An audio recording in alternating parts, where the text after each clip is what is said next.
What's up, Liverpool fans? We're back. We're Yanks of the Cop. I'm your host, Stephen Scanlon, always with my brother Andrew and our boy out in London, Wahomie. Guys, we're here. First pre-game show on the YouTube channel. Big game against Chelsea. How we doing, guys? Doing great, man. Doing great. Yeah. Got the announcement for Thiago today, so I am fully ecstatic. He's got the lean going. He signed the pen to the paper. He's looking real good, man. Looking real good. And now we have Chelsea. So hopefully we can beat these guys. I think now is the best time to play them, but we'll see what happens. Yeah, likewise. I'm feeling really good. I'm happy Thiago signed. And I'm feeling like, I still feel the buzz. And I'm looking forward to this Chelsea game. I think we should be going into that with full of confidence and getting a win. Yeah, man. It felt different this morning waking up, I will say. Waking up knowing that you have one of the best midfielders in the world on your team. It's a pretty good feeling that, pretty much only Man City can say that in the Premier League. So I'm feeling really good. But this is going to be a massive game this weekend coming to us tomorrow on Saturday.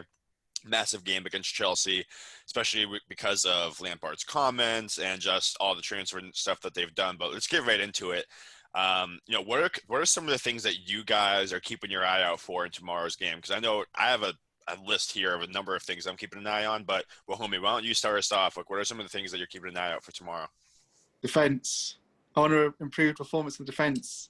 I want to see the Van Dijk of old, where he's not overconfident. He's dealing with things, and he's actually being the leader he normally is. I don't think he's been doing that.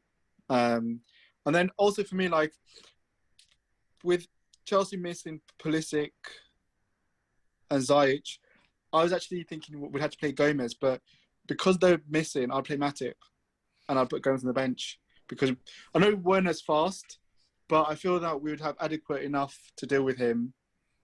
But if we had Pulisic there as well, I think that would be a concern with Trent and Gomez there, with Trent and Matip there. But I think, I'd play Matip tomorrow.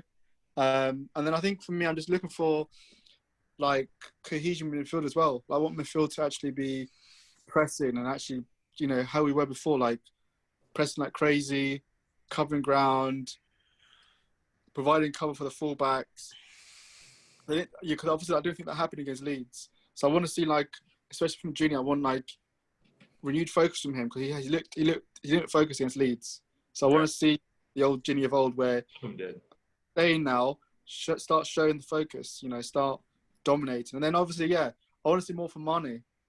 To be honest, I think Mane's touch is gone. I want to see the old Mane, because I feel tomorrow Salah rarely scores away from home against big teams.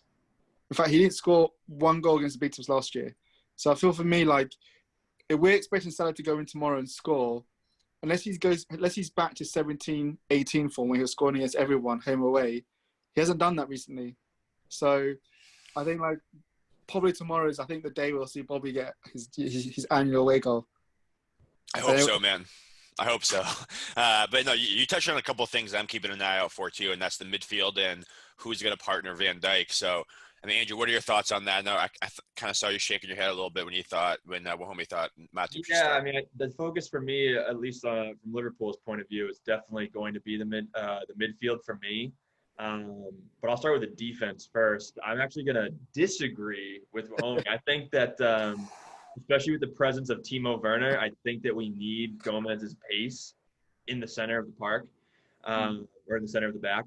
And I think because there's a lack of Christian Pulisic, thank God, I think we'll see Trent obviously on the right. So to combat Timo's pace, we need Gomez in there. Matip does have that long, beautiful stride, but he's not as quick or strong as Gomez is, and I think that's really going to come in handy against the pacey Werner. But when it comes to the midfield, I think that they're going to have a fantastic game, and here's why. Thiago Alcantara. He's coming in. They realized they played like shit last game. This big Spaniard from Germany is coming in. He's vying for a starting 11 spot. These guys are going to have to play their asses off to stay in the starting 11, and that's just what it's going to come down to. So I expect a better performance from Jordan Henderson now that I'm assuming he would be fully fit. I would expect a much better performance from Gini Wijnaldum if he plays. And if he also plays Naby Keita, I would expect a lot more. Who's your preferred Fabinho three? will play. What's that? Who's your preferred three tomorrow? I think that Fabinho is going to play, but I'm not sure who's going to start between Keita and Gini. If it's either one of them, it doesn't matter. They both have improved from their last game. I think he'll probably go Ginny because I think he'll go for a tried and tested. Yeah. A big away game. I think as much as I want Kate to start, I don't see him starting. Agreed. Yeah, I think Kendo is a shoe-in. Like, you need that leadership in the middle of the park. Fabinho came on towards the end of the last, 60th minute, and he played really well. So, I mean, we need to get him some minutes, and he'd be a big part missing if he wasn't part of the lineup in this one. Yeah, no, I agree. And sorry, I'm just doing my little Thiago lean all episode today. So, since we signed him, so I'm going to be leaning. But no, honestly, I agree with the midfield. I think it's going to be Wijnaldum, Henderson, and Fabinho. Especially a game like this with, obviously second game of the season, our biggest game so far.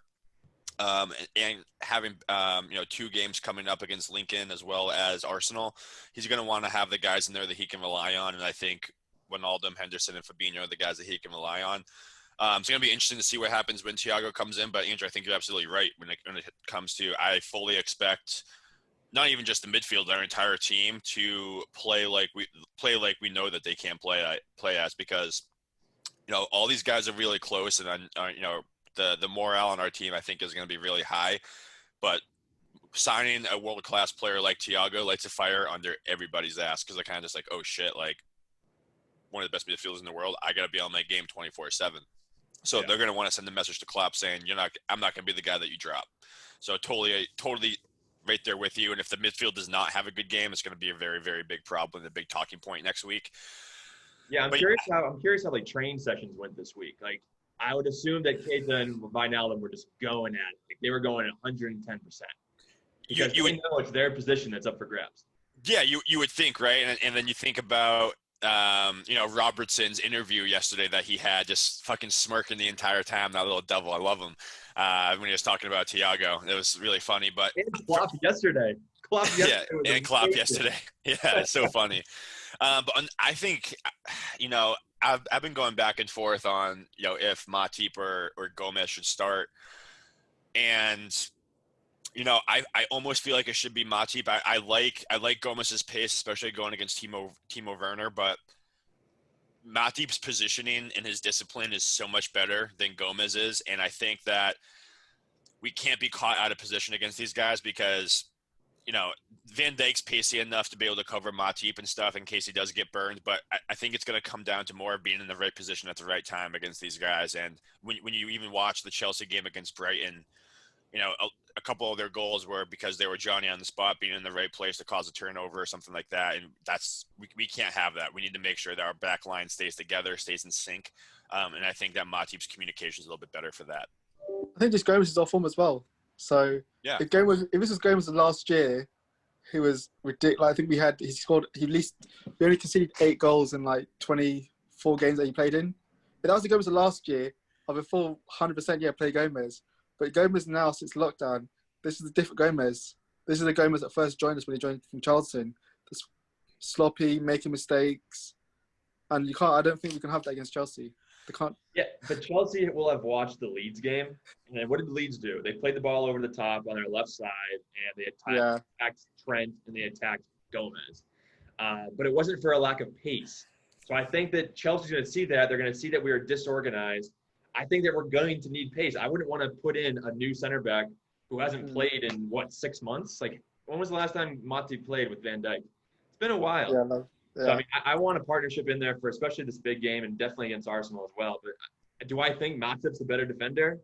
Probably. I mean, I think that he has more experience, and I think he's more superior in the air and everything like that. But the pace of Gomez is essential in this game. Well, don't forget.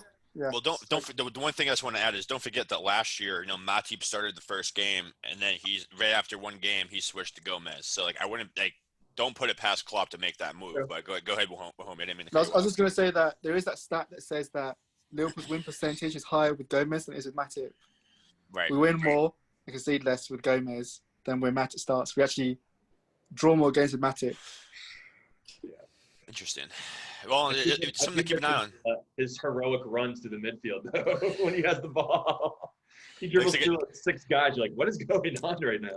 So aesthetically unpleasing. Looks like a little baby giraffe running around out there, but it works. Hey, it works for him, so can't take it away. But I also wanted to just spend a quick second on Chelsea, because obviously they've had a really big offseason, bringing in Thiago Silva on a free, Chilwell, Ziyech, Werner, Havertz.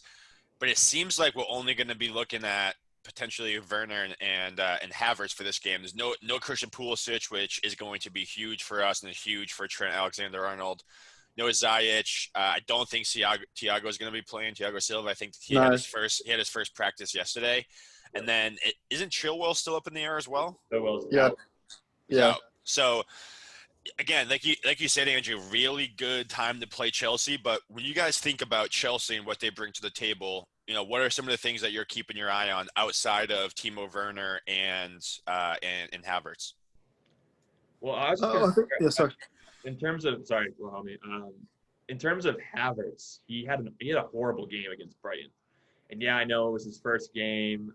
Brighton's a fairly organized side, and I thought Brighton actually dominated a lot of that game. But Havertz has a big price tag on his head, and I think he was playing out of position. I think Lampard was playing him more on the wing. So I would be curious to see where he plays him now against Liverpool. I would expect him maybe in the middle with bringing in Callum Hudson-Odoi on the other wing. So I mean, we'll see what happens with that. And I'd also be interested to see how they line up in the midfield. Will Jorginho start? Will Kovacic start? Will Conte start? Mason Mount? There's a lot of options that they have in there. If Jorginho does start, expect a lot of those balls over the top. That's all I'll say. Yeah, I think for me with Chelsea, I was going to say, we need to stop. I think Jorginho will play. We need to stop him. We need to close him down at every point he has the ball and push him back. And then we also just need to be aware of all it takes a team to have one chance. So we have to be wary of Werner. We can't allow him chances. Also, he's trying to play the offside track as well. So we have to be on our ball with him, to be honest. But I think with Chelsea, with the players that are out missing, their defence is shocking still. Without Silva and Chilwell, the defence is the same as was last year. So Rudiger, he should be targeted. He's awful. Christensen's awful as well. And I think will they have a new keeper in? Has he gone through yet? Yeah, so that's the thing. It's gonna have to be Kepa. It's gonna have to be Kepa, and they're gonna have to go either Reece James. They're probably gonna have to play Reece James on one side and Azpilicueta on the other side. I think our front three could have a field day with just our pace against these guys. So we need to be exploiting Kepa, because if he's in goal, the guy's a joke. It's a liability. Yeah. So, if you can get an early one on him and shrink his confidence right away and get that back line second guessing themselves, oh man, if we can start quickly, which we haven't done all preseason or against Leeds, oh man, we could definitely open it up against them. But what do you think, Andrew? We scored in the first 5 minutes, man. But what do you think, Andrew? I mean, because I know for me, I know you said the midfield. I'm just interested to see what their formation is going to be, because I think last game they played like a 4-2-2-2 or something like that. A 4-2-2-2. Yeah. It was, and Lampard's never consistent with it. One day he goes a 3-4-3, the next day he's playing a 4-3-3, then he's playing a 4-2-3-1. It's nice to keep us guessing, but honestly, I think one of the Chelsea's problems last year was that they had no consistency with their lineup and their formation, and I think that led to some of their problems. But I think that they're going to probably go with like a 3-4-3 type of lineup. Frank is just petrified of our front three, so I think he's going to go with Zuma, Rudiger, and Christensen in the back, maybe Azpilicueta in there, and then on the left you're going to have Marcus Alonso, who's technically going to be like a fullback winger type of thing, and then on the right you'll have Reece James. So that's why I'm so curious to see what their midfield looks like. Will it be Conte and Kovacic? Will it be Jorginho? I don't think Mason Mount starts in this game, but we'll see. I think 3-4-3 is definitely what we're gonna see against Frank. Yeah, I mean that's true. I mean it's just going to be interesting. I think they're going to try to clog the wings, maybe do something like a 3-4-3, shut down Trent and Robertson, because after this week, this is really the last time you can do that, because now we're going to have Thiago in there and he's just going to eat you alive if you do that. But again, sorry, I'm fucking buzzing, so I'm going to keep bringing it up as much as I can. So, but I also wanted to just touch on Frank Lampard's just some of his comments leading up to the game this weekend. I don't know if either one of you guys have his comments pulled up, but he's kind of driving me insane, dude. Like, he's saying now that he regrets, the stuff that happened with Klopp, and he also, mentioned Klopp about, talking about Chelsea.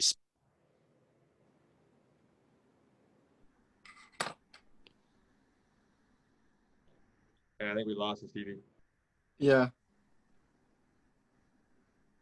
Disconnected.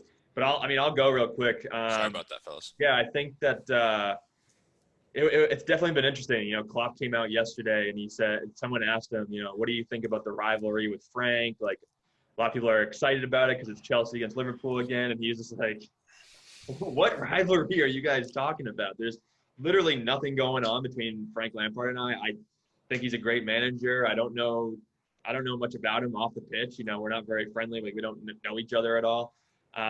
Yeah, Frank did say some comments recently about Jurgen's comments about the transfer window and about how Chelsea has spent so much and that sort of thing. But I mean, it's just the media trying to make a story, man. I don't think it's that big of a deal at all. Yeah, they had a bust up last season, but I wouldn't expect that to happen again. But having said that, I think the players will be thinking about it. I think the players will know that, yeah, this is a huge rivalry. This is Chelsea. We're going to Chelsea, and they spent what, 300 million in the transfer market. So we need to be ready, and we need to take it to them. We have a good record at the bridge as well, so that should count as well.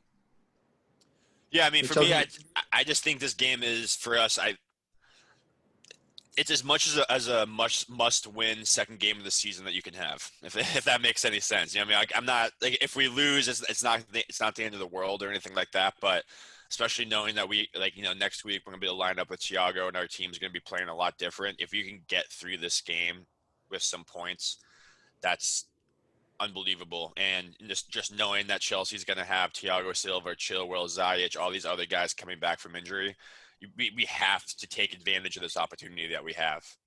And again, no fans are going to be in there either, so that's a huge advantage for us as well.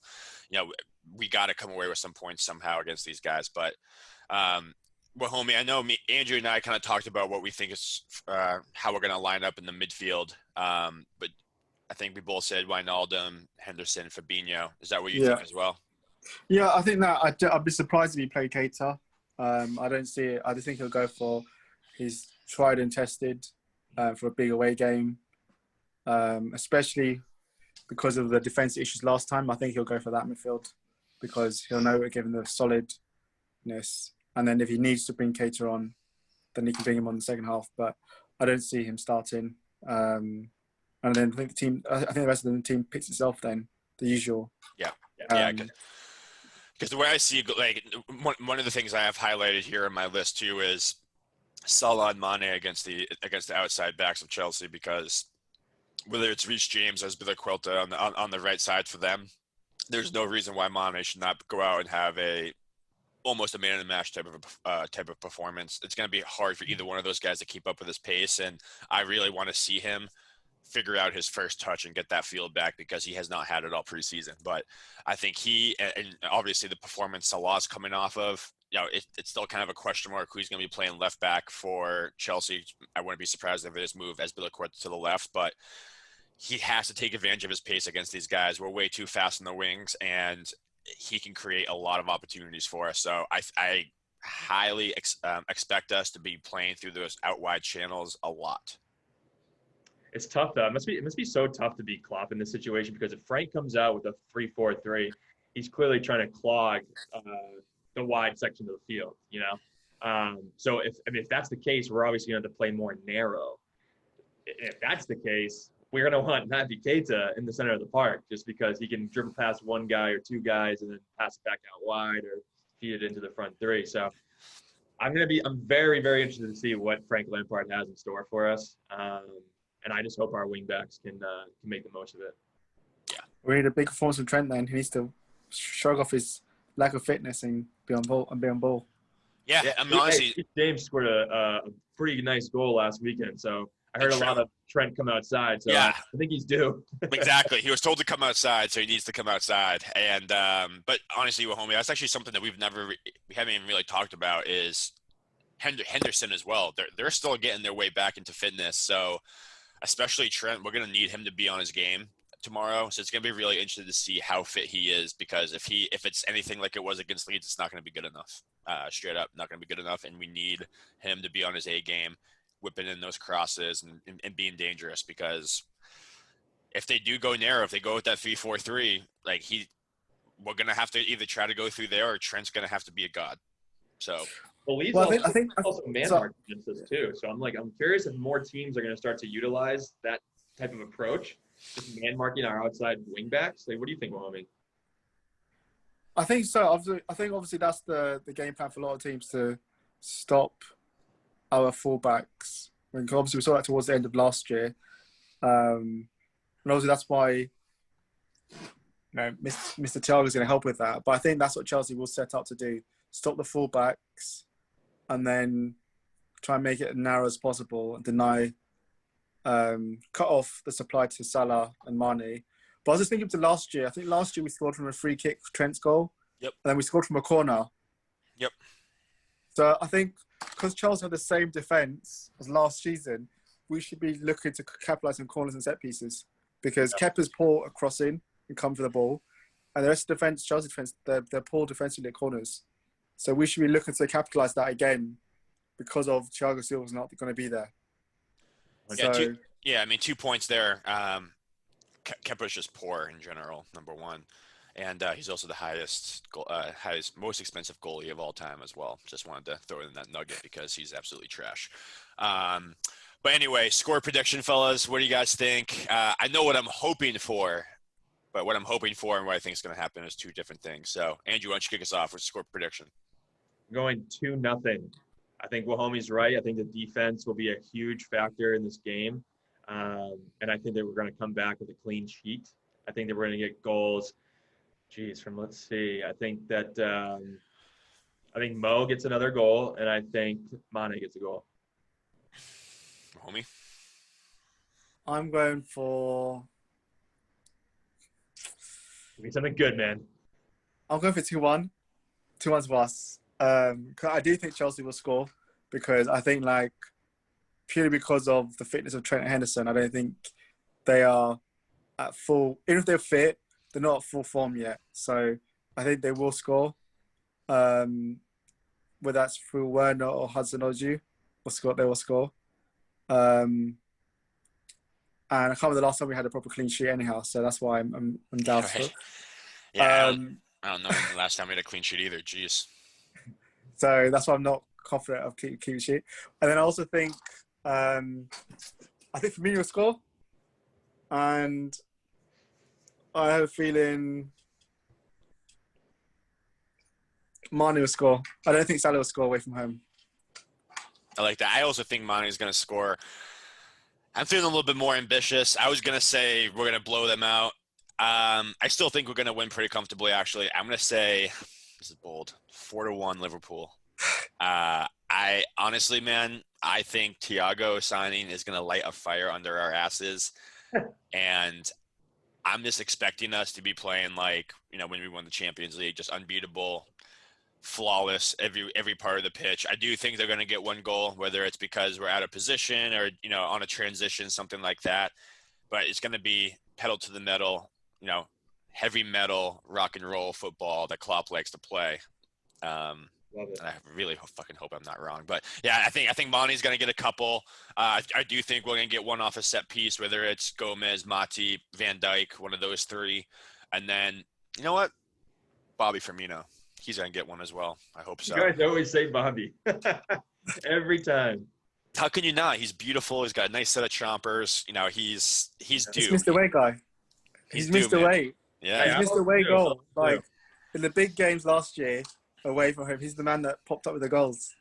All I need, So, I just need the Bobby celebration. Whether it's doing something like that, doing something like this. I just need the Bobby Sellers or the. Yeah.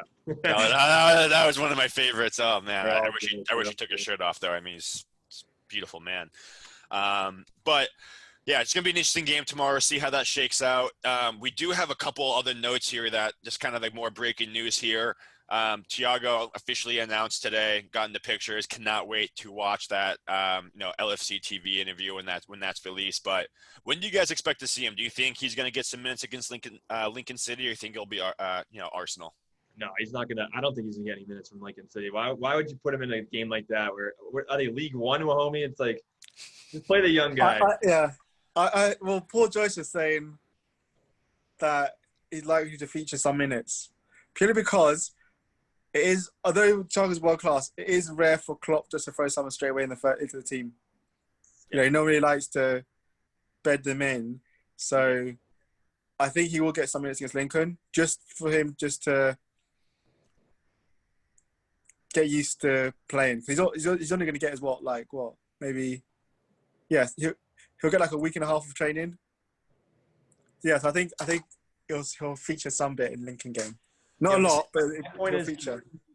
Those games are usually very chippy, like League One, like they're trying to force themselves into the game. I don't want my prized asset. But do you remember? I think it was a few. Getting. Yeah. The reason why I say it is because remember, I think it was under Rafa, we played Torres in one of those kind of games against. It's a possibility for sure. I mean, my question is what's his fitness levels? Has he been training with Bayern these last few weeks, or has I know he had some time off, but last week he was training with them. Okay, yeah. He's had a full week's training with them because he was training with them the whole of last week. Because I don't even know if it's a guarantee that he's going to start against Arsenal. To be honest, I mean, I would. I don't get me wrong. I would 100%. But Klopp's one of those guys that he likes. True. He likes to get people, settled and everything. And obviously, Thiago is a different beast from anything that we've signed in the last decade. But he likes to have a guy settle. He likes to have him, get a couple weeks of practice in. So it is a big game against Arsenal, especially because we lost them in the Community Shield. But I wouldn't say it's a guarantee. I would expect him to come off the bench, maybe start Keita and have Thiago play the last 30 or something like that. Could do, but I think the reason I say it is the fact that we know Arsenal are going to play the exact same way they've always done against us. 10 men behind the ball and try and counter against us. That's it. So they're going to pack the midfield and try to deny the fullbacks. So for me, we saw even it was only until we changed formation, the Community Shield, did we start actually hurting Arsenal and actually controlling the game. So I feel like for us, we need to, if it's not Thiago, Keita has to start that because we can't be going into that game with Fabinho, Hendo, and Gini midfield because Arsenal is going to play into Arsenal's hands. So but for me, I would start. I think Thiago is good enough to start because it's only a couple of weeks back he was dominating against PSG in the final. So the guy, he might be a different style of player we play, but his technical ability he can play any style. He can play any style. It doesn't matter. Yeah. So and his technical ability is enough for him just to go in there and just be a pass master. Just let him. Yeah. The good news is we have him. So we have Chelsea now, and then let's focus on the rest.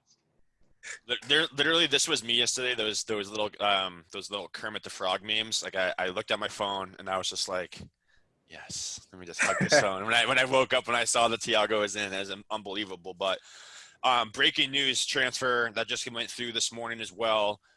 Ki-Jana Hoever sounds like he might be on his way over to Wolves. Well, homie, I know you're a big Hoever guy. We like Hoever here. It doesn't look like there's going to be a buyback clause in there. So what are your thoughts on seeing him leave? I think he's a really talented guy, but he's, he can play too many positions. But what do you think? What are your thoughts on him leaving the club? Well, obviously for me, when I first heard it, I was surprised because it came out of the blue. I didn't know he was even talking to Wolves. So it came out of the blue. I actually think for me, because I know Hoever signed a new contract last summer, so I was surprised again. And I thought, obviously, he's highly rated. I actually preferred him over Nico Williams. But I get it now. If he's going to get 15 million for someone we paid peanuts for, then I get why the club are doing it, cashing now. And apparently they got first refusal if they do want to every game. Back. That's good. Yeah. So, look, the way I see it now, look, I disagree with it, but Klopp sees you guys every day in the training. He knows that. So if he thinks Hoever needs to go, then we have to back Klopp. So, I prefer Hoover stays, but it is what it is. Yeah, I mean, I fully trust Klopp in this. He's like Mahomie said, he sees him day in, day out. This is just a clear indication to me that they're siding with Nico Williams. I mean, Hoever was good. We got him for a good fee, and all the best to him, man. He's doing a great side. So. Yeah, I agree. I mean, when I look at him, it's like he's talented, but is he good enough to get in the team right now? No. Is he good enough to play at some lower level Premier League teams? Probably.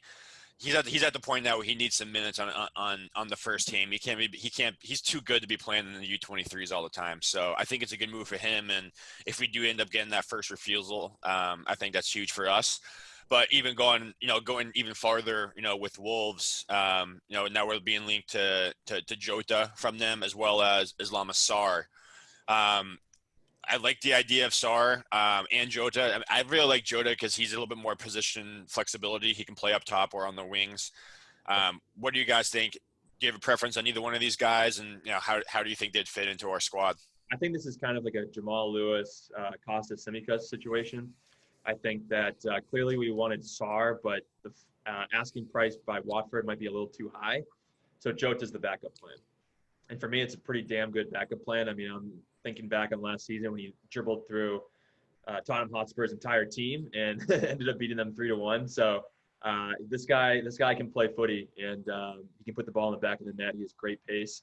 So I love the idea. I think he'd be great backup to Mane and Salah, and that's something that he's already doing at Wolves for the most part. But I mean, I know a lot of people are fans of Sarr, Wahomie in particular. So what are your thoughts, man? I think Jota's a good player. I think I'd probably prefer Sarr because I think he's faster. And I think our forwards are so good because of the pace of Salah and Mane in the wings. But Jota is a good player, and he's a very talented, skillful player, and he has got 16 goals. So, I agree with you, Andrew, the fact that I think they're doing Lewis and Simicas where they're just going to go. Yeah. But then I also heard that Ox might still go to Wolves. Really? Yeah. So if he still goes, could it be the case where we get Jota and Sarr? Honestly, I'd be for it, man. I love me some Ox, but we talked about this in the last pod. I think availability is an ability, and he's never available. And if we can get 25 million north of that for him, I would walk to the bank with that every single day. Absolutely, and especially if that means we can get. My thing is that I like Jota, but I think I'd prefer Sarr for the same reason that you would, Wahomie, in the sense of I think one of the things that makes us really dangerous is our pace on the wings. And I like having a guy with Sarr's pace, changing the game with, 20 minutes left, having him come in with a bundle of energy. I really think that's a pretty attractive trait for me, especially coming off the bench. So I'm not going to be picky. I'd be happy with either one. But well, that Ox move is really interesting because he's 27, I think. If we get Jota and Sarr, they're 22 or 23 and 22 respectively. So that's kind of like Klopp thinking about a changing of the guard, that sort of thing. So I actually am really intrigued by that one, homie. That's a really good. That's what people are saying, because they're saying as well that Shaq is definitely going this summer. There's a bid that came in for him, and Bruce is definitely gone. Like, he's definitely been sold for 25 million this summer. This summer, Bruce is going to go for 25 million. Wow. Who was it? Well, they said that Sheffield United bid, Palace have bid now, and Newcastle are bidding. So Palace bid 16 million plus 10 million add-ons. That's interesting because Zaha is linked with Arsenal. That's really interesting. So I think if those players move, then it's likely we're going to get two forwards. I'm all for it, man. Get some that. Fresh faces in here. Yeah, get some fresh faces. But all right. Tomorrow, big game. Hope we, hope the Red Men get it done. Any last things for everyone out there, fellas? I think for me, this is a great time for Liverpool. Just you know, I was saying earlier that how the people who are still moaning on my timeline, and I was like, look, forget moaning, celebrate. We've got Thiago, Hell yeah. club's buzzing, celebrate this and like just be happy and just like know, you know, the club are gonna do more business and just like, you know, be positive instead of just sometimes being negative. Yeah, I just want to add one thing. Stephen and I run a blog with insights into the Premier League with some other friends, and I wrote a blog last night about Thiago. It's called England Isn't Ready for Thiago. So check it out. It's called it's on matchtrackersmedia.com. I'll put the link down below. But I'm so excited to have this guy. He's gonna reshape our squad, and we're gonna win the title again. And the Champions League. And the Champions League. We're gonna win it. We're gonna win. We'll definitely get to the final. Baby. We'll definitely get to the final. 100%. it. Thiago there. We're getting to the final. Oh yeah, and I think everyone still has a salty taste in their mouth after that Atletico game. They're gonna come out with a vengeance in the Champions League, but that's a story for another time. Thank you everyone for tuning in. Don't forget, check out that little subscribe button. Give us a follow. Keep listening to all our stuff. We really, really appreciate all your guys' support. But yeah, go Reds. Let's get the win against Chelsea, and we'll see you guys next week for the post-game podcast. Take it easy, everyone. The Reds. See ya.